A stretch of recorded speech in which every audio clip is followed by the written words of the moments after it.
Crear conciencia, exactamente.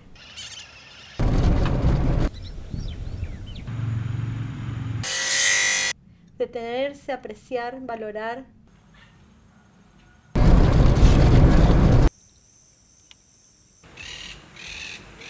Lo que uno valora, protege.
¿Qué te llevó a hacer mates? ¿Hace cuánto estás haciendo? Y yo estoy haciendo mates hace 5 años más o menos. Antes me dedicaba solamente a lo que era pintar el porongo, diseñando casas de pájaros. Por ahí uno dice casas de pájaros. Claro. Y no sé, yo quería ponerle un poco de color a ciertas realidades que uno va pasando a través de la vida, ¿no? Yo tuve un problema de salud, quedé con una discapacidad, entonces, bueno, no podía hacer otras cosas y dije, bueno, todo eso que yo sentía, si yo podía volcar en un mate, pero transformarlo, o en una casa de pájaro, un porongo, transformarlo y que salga color, y que otra persona cuando lo vea algo que realmente le guste. Ajá. Entonces, bueno, así surgió. Y las casas de pájaro, bueno, yo creo que surgieron porque me gusta mucho lo que es la naturaleza. Y dije, bueno, si yo le puedo brindar, aparte de color a las personas, un espacio físico para que el pájaro pueda armar su nido, cumplo 2 funciones. Claro. Y una tercera es hacerme sentir bien. Que no es menor.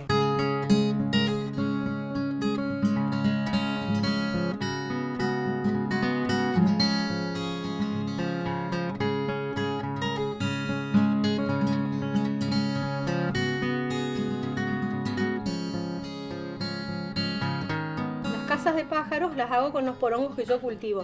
Ajá. A veces suelo tener hasta los techos, todo, porque es muy invasiva la planta de porongo. Ah, no la conozco. Es como no, ahora no hay porque no es la época todavía de recién se está sembrando. La semilla es como si fuese un zapallo.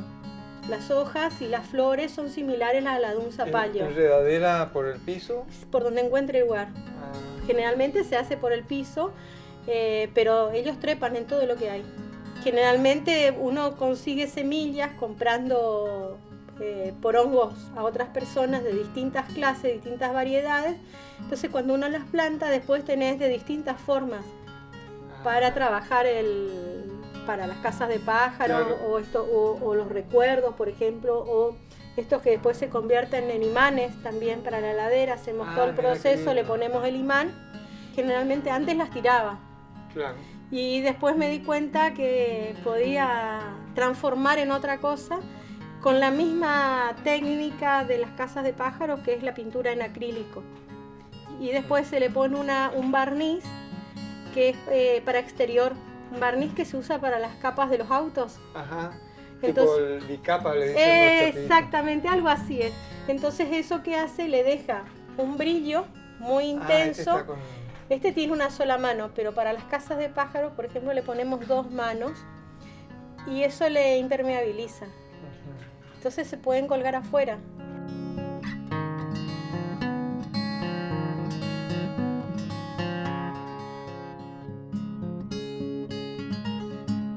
Este es una variedad de porongo, creo que es la más grande.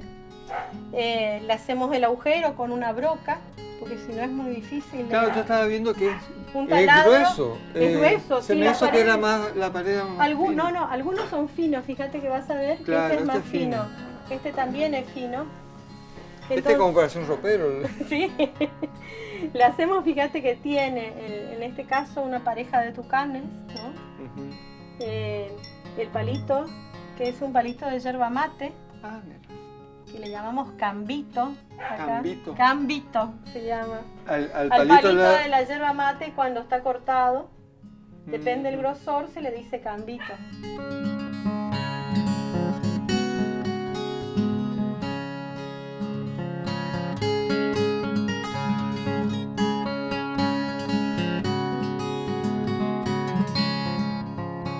En la sala de prehistoria lo que mostramos es la prehistoria guaraní, de antes de la llegada de los jesuitas y de los españoles. En este caso en particular de los jesuitas. Los jesuitas llegan en 1609 a esta zona de América.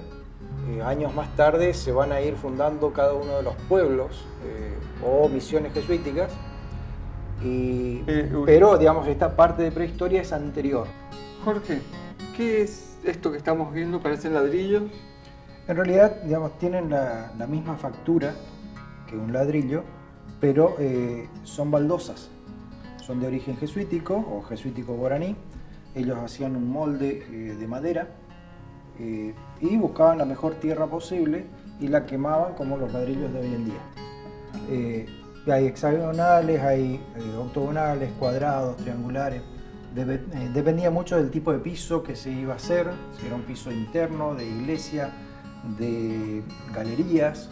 Porque, por ejemplo, hay esta que está muy trabajada, que tiene digamos, un dibujo de vacuno, o estas que son digamos, pintadas. Parece ¿sí? Más de iglesia aquella, ¿no? Claro. Vitrificado, o sea que lo que hicieron fue pintarlo con una pintura hecha en el mismo pueblo y se la quemó, digamos, a esa pintura y quedó, en ese momento era esmaltado, un esmaltado claro. Verde brillante. ¿No? Sí, una especie de enlosado. De enlosado, exactamente.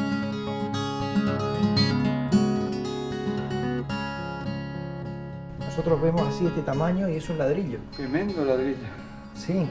Lo que nosotros vemos acá, estas baldosas bicromas, tienen el tamaño del ladrillo actual. Claro.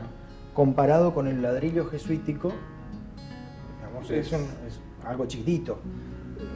¿Esos ladrillos se ocupaban para hacer las iglesias? Claro, en el caso de Apóstoles, por ejemplo, la iglesia de los santos apóstoles Pedro y Pablo tenía los cimientos y las paredes hasta 1 metro de altura más o menos, hechas de piedra, y después hacia arriba era todo de ladrillo, de estos ladrillos, asentados a su vez con, no en barro, sino era una mezcla que ellos habían inventado, los jesuitas, que era una mezcla de arena con algo de paja, con algo de acerrín a veces, en otros casos... Muy parecido a los ladrillos actuales, o al cemento actual, sí. Usaban un cemento muy parecido al que usaron los romanos.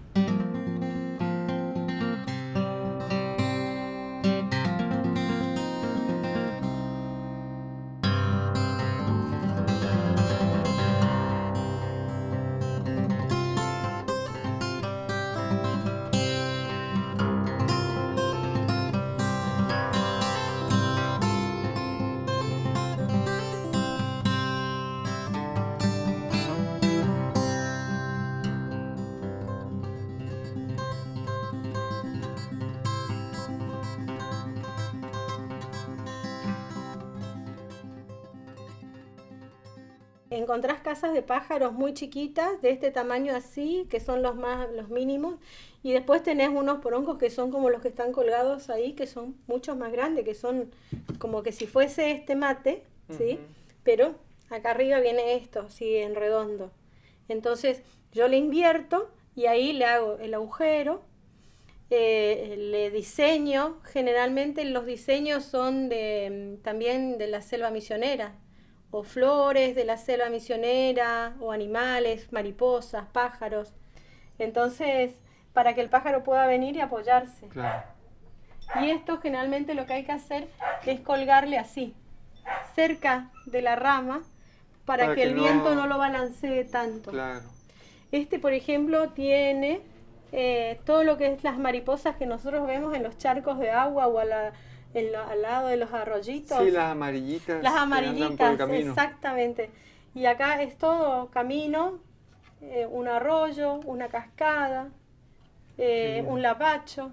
Y esto es Misiones.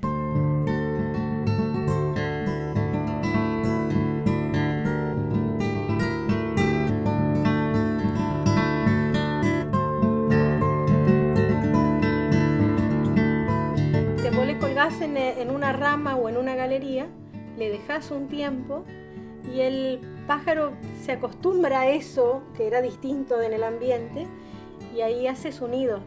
Trae las ramitas, a veces ocupan la misma corteza que tiene el porongo adentro para hacer el nido. Y abajo, para que no le entre agua, le hacemos unos agujeritos abajo, entonces tiene como un drenaje también.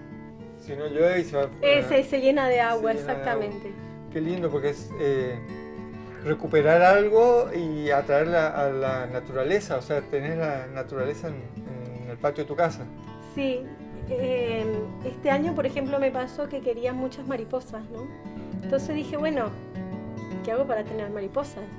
Y sembré flores, sembré semillas de flores de muchos colores que llaman la atención a los pájaros y bueno, ahora tengo, el otro día contaba, tenía 7 variedades de mariposas y por ahí las puedo ir identificando, no con el nombre científico, pero a través de este libro que creo que lo compré hace como 15 años atrás y me gustó mucho porque tiene todo mariposas de toda la región de Misiones. Entonces, y es un poco lo que usas de modelo para tu mate. Son mis modelos porque, por ejemplo, todos estos matecitos que están acá, que tienen las mariposas, son todos mariposas que fueron tomadas del libro. Ajá. Entonces, me permite hacer mariposas de colores que por ahí uno dice que no hay en la naturaleza o no las ve porque no presta atención, Claro. no se detiene. Y yo creo que esto de hacer las casas de pájaros, de pintar, es detenerse, apreciar, valorar, y lo que uno valora protege.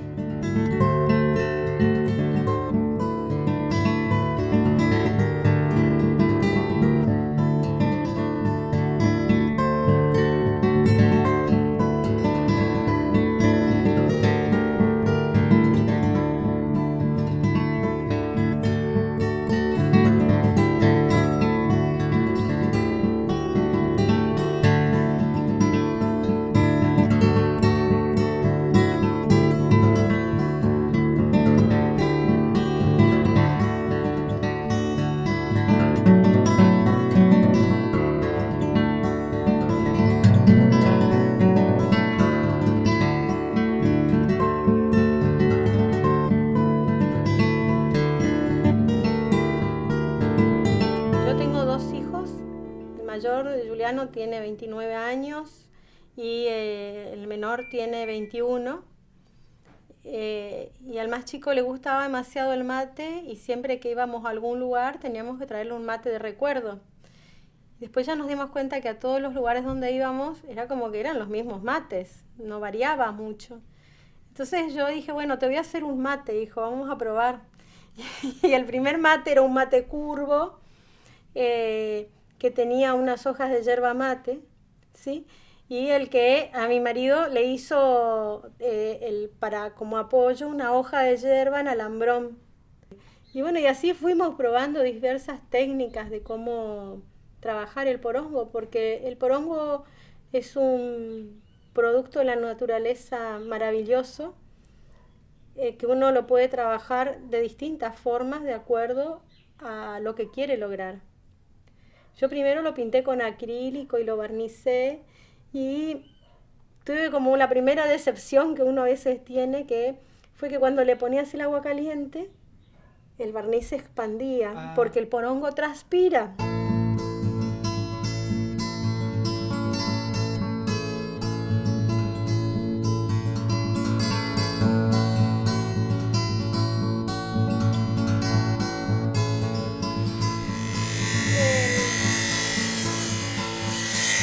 El trabajo con los mates, para tallar el mate, es necesario usar una protección que es un barbijo, un gorro y la protección para los ojos porque larga mucho polvillo. En esta parte es la última parte del proceso. Una vez que está pintado le pasamos una cera vegetal, entonces para sacarle los restos de cera y que quede brillante, le pasamos esto.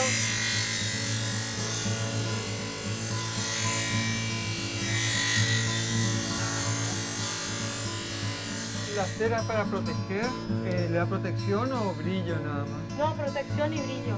Ambas cosas le dan. Y vamos pasándole toda la superficie primero de esta forma, porque con eso le vamos sacando el exceso de cera que tiene.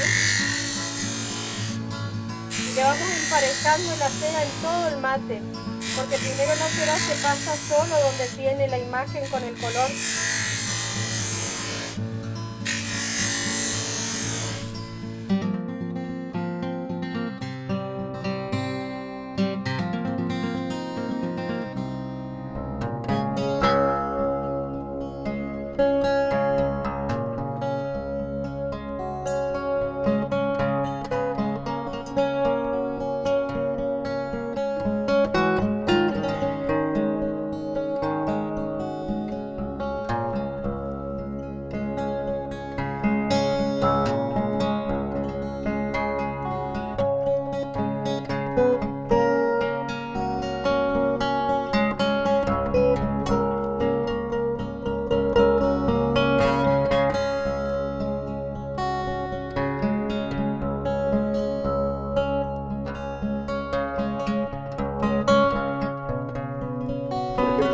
Acá, que es un chapepó, que es una urna funeraria,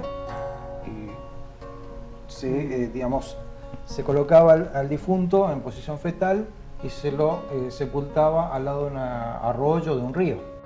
Usaban troncos de árboles. Claro, en este caso es un árbol que se llama urunday. Es más, una madera más dura que, por ejemplo, el quebracho. En Brasil se lo conoce como pau de ferro, o sea, palo de hierro. Eso nos indica la dureza, ¿no? Sí, el nivel de dureza que tiene. Y se ve una cascarita. Claro, estuvo sometido al fuego. Al fuego. Esto fue en la batalla de Apóstoles, años después de los jesuitas. Este es lo que siempre se enseña en historia del arte como barroco jesuítico guaraní, ¿sí? Que es el tallado con una hoja muy similar al de la yerba mate. Mira vos. Este es un estilo, ¿sí? Eso es piedra tallada. Es piedra tallada, es una piedra arenisca. Es una piedra muy fácil de tallar, se encuentra muy fácil en el campo. Hoy en día, por ejemplo, en la Facultad de Arte, los alumnos practican con este tipo de piedra. A falta de mármol se utiliza esta piedra. Es muy blanda, muy maleable, digamos, en ese sentido. Y es lo que sostenía el techo. Claro, lo que sostenía el techo. Y era bastante decorativo además. Claro. O sea, hay tres, en este museo se pueden encontrar hasta 3 tipos de capiteles en estilos. Me encanta el trabajo que tiene esta silla. ¿Es labrado? ¿Cómo es? Sí, es trabajado a mano. Normalmente se hacía como un dibujo en papel o en tela. Y eso era como que se calcaba, se hacía un dibujo negativo. Bueno, después se tallaba muchas veces con una navaja. Es un trabajo artesanal. Estos tipos de trabajos así, que llevaban bastante tiempo, era lo que, digamos, el jefe de familia en Ucrania o en Polonia hacía como trabajo para el hogar en el invierno, dado que tenían y siguen teniendo inviernos muy largos, de nieve, cubiertos de nieve. Entonces, como los tiempos no los apremiaban, tallaban, digamos, la madera despacito, tenían 6 meses para hacer eso.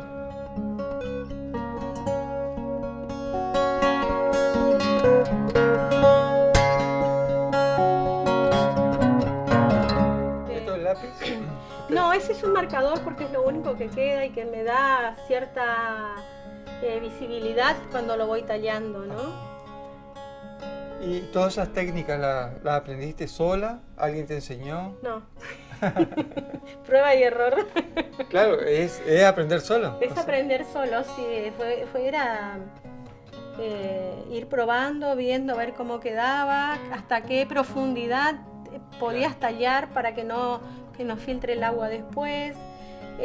Si uno saca muy poca la primer capa del porongo, la pintura que trabajamos, que es una tinta para madera ecológica, si uno saca la primera capa pero no lo saca en cierta profundidad, esa pintura no pega, no entra, no se adhiere.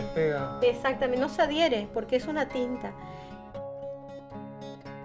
Todo lleva a hacer un trabajo que uno hace muy de adentro, con mucha calma, y vas diseñando, y después cuando vas haciendo las distintas partes del trabajo, hasta la última, que es pasarle una capa de cera vegetal, ilustrarlo, y vos ves que aparece la imagen de un yaguareté, por ejemplo, y vos decís, ¡wow! ¡Qué bueno que quedó! Y poder mostrar, por ejemplo, animales que están en toda la región en peligro de extinción, para mí es muy valioso que alguien se lleve un mate que tenga un animal que casi no hay. Este trabajo lo hacía a mano primero, después no podía una semana mover la mano porque se me inflamaba la mano, porque sacaba la cera de otra forma y tenía que ilustrarla.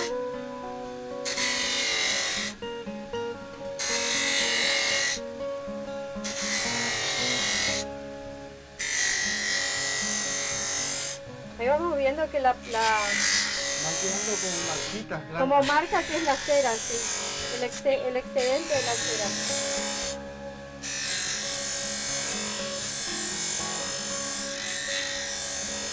¿En qué pensás? ¿Que mientras estás tallando, mientras estás pintando, estás pensando en cómo va a salir, o es una especie de meditación que te da? Sí, es una especie de meditación, es una forma de sacar lo mejor que uno tiene adentro. Y es un proceso largo, por eso les decía, yo creo que para mí la parte más complicada es diseñar el mate.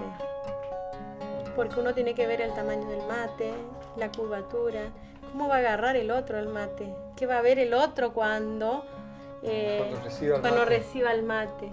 Entonces tratamos de hacer las imágenes en todo el porongo. Entonces toda la persona que toma el mate se encuentra siempre con un dibujo, sí, exactamente. Claro.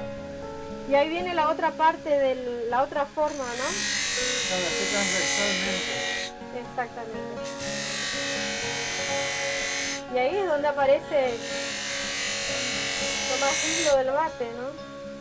Aparece el color, Claro. el brillo. Cambio. Cuando empecé a armar dije, necesitaba algo que exprese más. La imagen de un yaguareté está muy buena, pero yo necesitaba la mirada. Algo más profundo. Algo más profundo, exactamente. Entonces lo que comencé a hacer son estos matecitos que se llaman, yo los llamo ojos de la selva. No hay nada más fuerte que eso, de mirar. Cuando va la tarjetita que va adentro, dice, si me ves, me proteges. Entonces con eso trato de que el otro que recibe el mate pueda captar la mirada del animal que está acá. Atrás va a ir tallado, acá tiene todavía el aguaraguazú, por ejemplo. Acá todavía no está tallado, pero va tallado aguaraguazú. Y yo creo que la gente que comparte el mate le crea un cierto interrogante de averiguar qué animal es, ¿no? Porque no está todo, claro, está solo la mirada. Yo creo que eso los lleva a querer conocer y a la vez difundir y protegerlos, ¿no? Claro. ¿Y hacia dónde crees que va tu arte? Va hacia expresar más todavía lo que uno tiene adentro y darlo más a conocer, ¿no? Que el resto conozca los animales que hay en la selva y que eso los lleve a protegerlos, a cuidarlos, porque es la única forma que yo tengo de lograr eso. Crear conciencia. Crear conciencia, exactamente. Y yo siempre digo que todas las personas tienen la capacidad de hacer algo bello. Hay que detenerse para hacer. Detenerse, apreciar, valorar. Y lo que uno valora, protege.